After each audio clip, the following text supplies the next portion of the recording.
Well, this is a treat for you all because you get a peek behind the NIL curtain, specifically at Louisville, who have won 9 or more games in Jeff Brohm's first 2 years for the first time in over a decade. That's pretty darn good. And Louisville attempts to be as competitive as they can in a lot of different areas. Dan Furman runs Louisville's collective in the NIL space. So, Dan, thanks for joining the show. And I just want to start with that. What does that mean? What you run Louisville's collective? What do you do?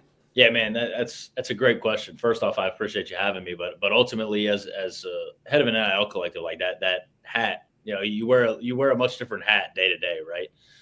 And some days that means helping our coaches oversee talent acquisition and talent retention. Some days that means working with our major gift donors to help set the budget for the team for the following year, or even just meet payroll month to month, right? So there's a lot of things that fall into that bucket.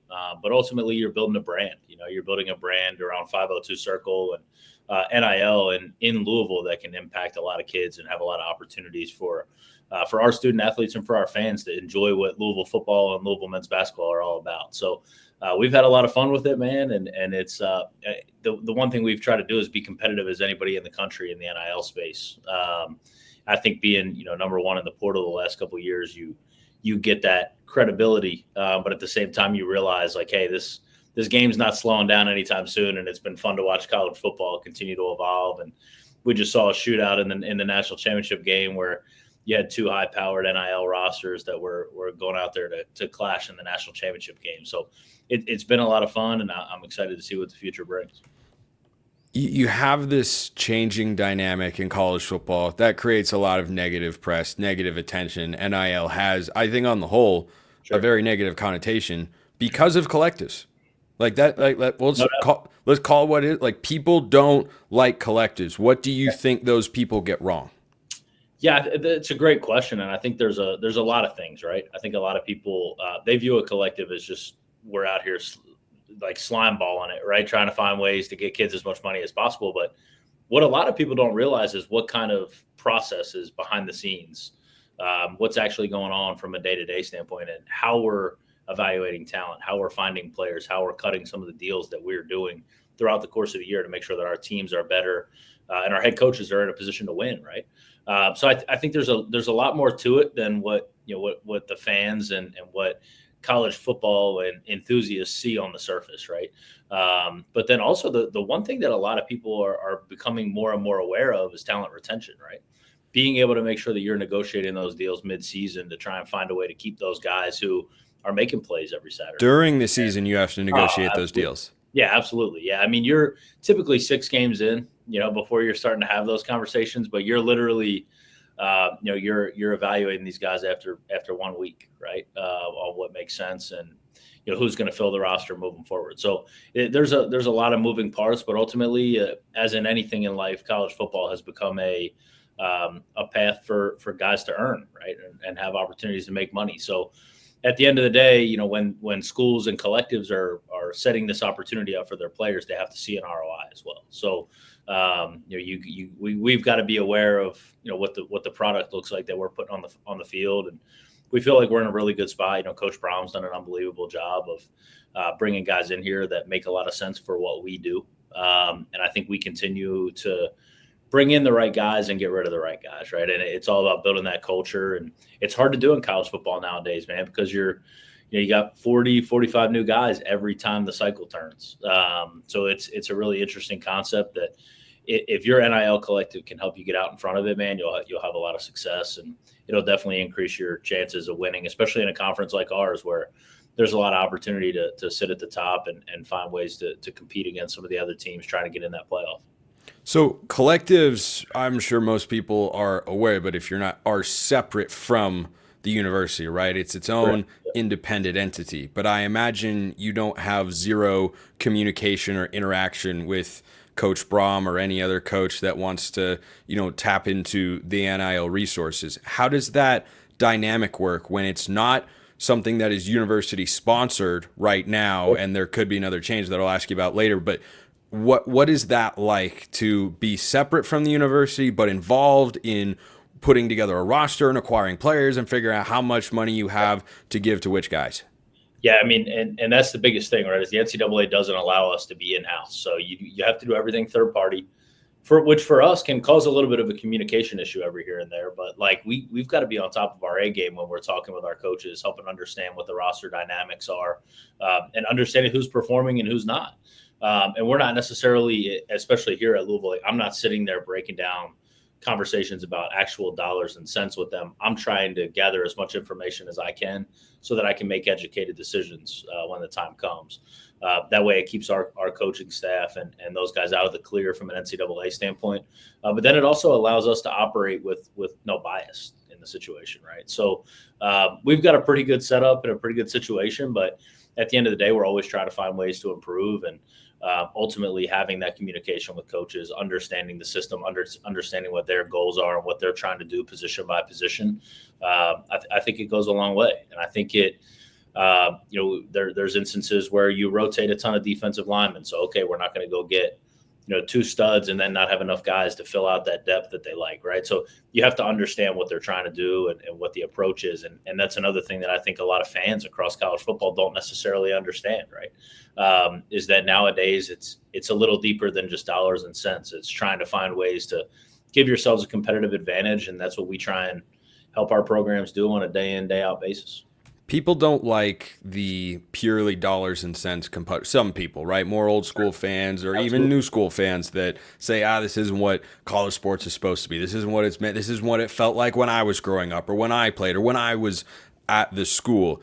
Pay for play is something that has been tossed around in college sports forever. It's been around college sports. It's certainly more pronounced now that NIL and whatnot has become legal. But what is your response to those critics that say, just having a straight pay for play model is not what NIL was originally intended to be and is not good for the sport?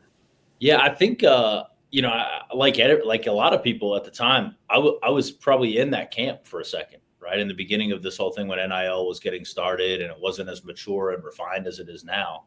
But I think that schools they've matured their operation. They've been creative, been entrepreneurial, and they've tried to find ways to put their program on the cutting edge of what's going on in college football. So as this has continued to develop, I will say the industry looks a lot different now than it did a few years ago when this whole thing first started. And look at the ratings, right? Like look at the opportunities these athletes are getting to go play on a national stage. And I think it's been pretty cool to watch the growth of college football over the last 2 or 3 years. And I think it's in a better spot. It's in a healthier spot than it's ever been. Yeah. Are there some issues from a tampering standpoint? Do we want to refine some of the portal windows? Yeah, absolutely. Like all those things are part of the conversation. But when you really break it down, man, it's a pretty good product that is going out on the field right now. And it's a lot of fun to watch. You're seeing conferences separate themselves from others, which is good for the game.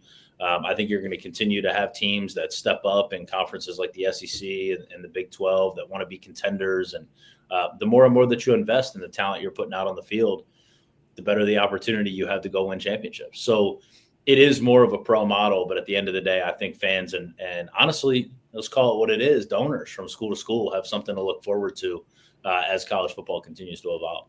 We might have to agree to disagree on the changing and evolution of conferences as being a great thing for college football, but I'm not necessarily saying that's the best thing for college football because it is.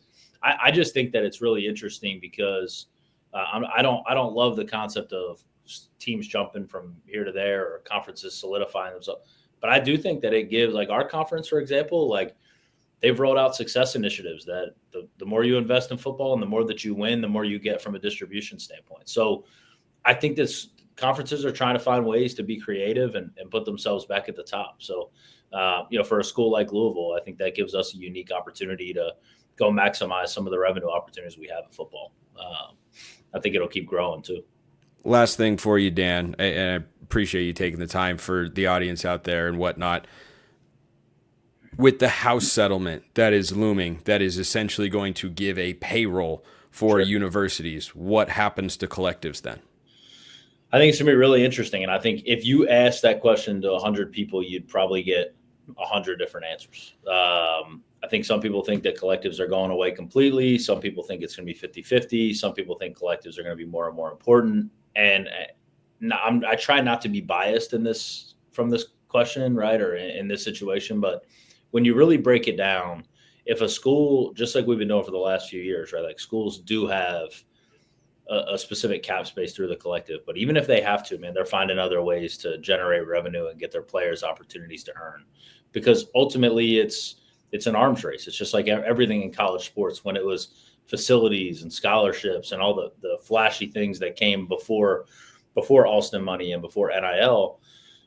As this continues to grow, people are always going to try and find an advantage on and find a way to win, right? And give themselves an edge over the team on the other side of the football. So in this situation, I do think that, yes, there's going to be a cap space. There's a lot of conversation. But is that going to be separate? Is that going to be a separate amount of money from what NIL collectives are currently doing, where they raise their own money to attract players or retain players? So, yes. I don't think every school is going to be fortunate enough to be able to pull that off, to be honest. To have both. Yeah, exactly. There's going to be schools who are supplementing, they're going to be moving all their fundraising efforts just to make sure they can hit that cap, hit that 20 and a half every year, right? But in our situation or some other school situations, you're going to want to maximize the cap opportunity and then still find opportunities for NIL on the outside of that, to make sure that your football and men's basketball programs especially are funded in a way that they can go compete at the highest level. And I think that, especially schools in the SEC and the Big Ten, they're already finding ways to do that. And I think that as this continues to grow, schools like Louisville and schools in our conference are going to be as competitive as possible, trying to find opportunities for their athletes to continue to get better, earn more money, and go out on the field and compete with the best programs in the country. So you're going to see a lot of that. And so I do think there is a space for NIL collectives moving forward. A lot of ADs like to use the term like fringe benefits, right? So that's going to be an interesting model. But a lot of people got to remember, most of these schools that you're talking about from a Power 4 standpoint, or I would just say a lot of them are public universities, right? So there's a lot of red tape. There's a lot of discussion around the publicity of some of the earnings. Like, what does all that look like? What does Title IX look like? What do these things look like over the next 18 to 24 months as college athletics goes through a really interesting, time of growth? So I think it's going to be interesting. And I think that the more that you can privatize and put in a front office type setting, the better you're going to be. And I think that's where collectives can come into play to create opportunities for programs across the country.